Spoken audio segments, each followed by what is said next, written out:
क्यों मेघनाद का कटा हुआ सिर जोर जोर से हंसने लगा। नमस्कार मित्रों, जय श्री राम, हर हर महादेव। हिंदू धर्म ग्रंथों में वाल्मीकिकृत रामायण का विशेष स्थान है।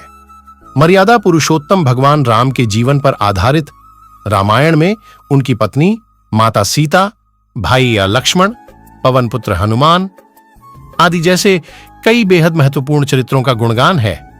लेकिन इसके साथ ही आसुरी शक्तियों के सम्राट लंकापति रावण, जिसका वध करने के लिए ही स्वयं भगवान विष्णु ने धरती पर पहली बार मानव रूप में अवतार लिया था, के साथ साथ अन्य भी बहुत सी दुष्ट ताकतों का उल्लेख मिलता है। रावण का पुत्र मेघनाद ऐसी ही एक दुष्ट शक्ति था जिसका वध भगवान राम के भ्राता लक्ष्मण के हाथों हुआ था। लेकिन मृत्यु हो जाने के बाद अचानक कुछ ऐसा हुआ कि मेघनाद का कटा सिर अचानक हंसने लगा। राम, लक्ष्मण, हनुमान और पूरी वानर सेना के सामने मेघनाद का कटा सिर जोर जोर से हंसने लगा।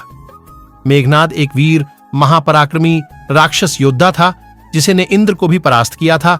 इंद्र पर विजय हासिल करने की वजह से मेघनाद को इंद्रजीत भी कहा जाता था। इसके अलावा मेघों की आड़ में युद्ध करने की वजह से रावण के पुत्र को मेघनाद के नाम से जाना गया। अपने पिता के आदेशों का पालन करते हुए वह भगवान राम, लक्ष्मण और उनकी सेना को समाप्त करने के लिए वह घनघोर युद्ध करने लगा। लेकिन लक्ष्मण के घातक वार की वजह से मेघनाद का सिर उसके धन से अलग हो गया। मेघनाद बहुत ताकतवर था। जब उसका सिर उसके शरीर से अलग होकर नीचे गिरा, तब वानर सेना और स्वयं श्री राम उसके सिर को निहारने लगे।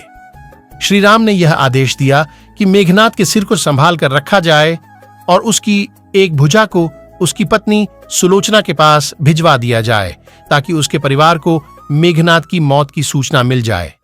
भगवान राम ने अपने बाण की सहायता से मेघनाद की भुजा को सुलोचना के भवन में पहुंचा दिया। सुलोचना को यह विश्वास ही नहीं हुआ कि यह भुजा उसके पति मेघनाद की है।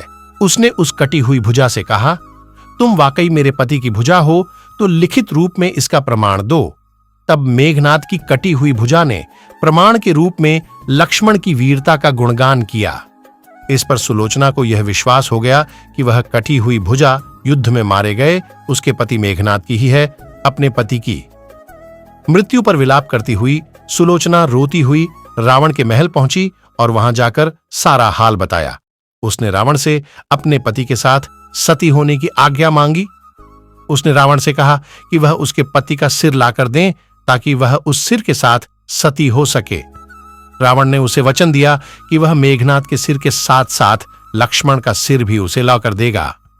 लेकिन सुलोचना को रावण पर जरा भी विश्वास नहीं हुआ, इसलिए वह दौड़ती हुई मंदोदरी के पास गई।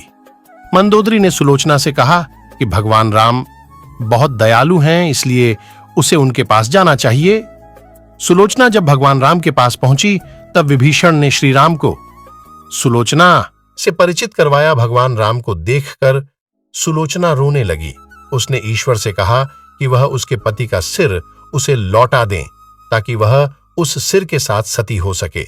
राम ने सुलोचना का दुख देखकर उससे कहा कि वह मेघनाद को जीवित कर देते हैं, लेकिन सुलोचना का कहना था कि मैं नहीं चाहती कि मेरे पति जीवित रहकर आने वाले कष्टों को सहें। मैं भी उनके साथ सती होना चाहती हूं। इस पर राम ने सुग्रीव से कहा कि वे मेघनाद का सिर सुलोचना को सौंप दें, लेकिन सुग्रीव इस बात को मानने को बिल्कुल तैयार नहीं थे कि सुलोचना के कहने पर मेघनाद की कटी भुजा ने लक्ष्मण का गुणगान किया है। सुग्रीव ने कहा कि ये सिर एक शर्त पर लौट आया जाएगा, जब सुलोचना के कहने पर मेघनाद का कटा शीश हंसने लगेगा। यह सुलोचना के सतीत्व की एक कठिन परीक्षा थी। सुलोचना ने अपने पति के शीश से आग्रह किया कि हे स्वामी, कृपया मेरी बात मानकर एक बार हंसिए, नहीं तो कोई भी मेरी बात और लक्ष्मण की प्रशंसा को सत्य नहीं मानेगा।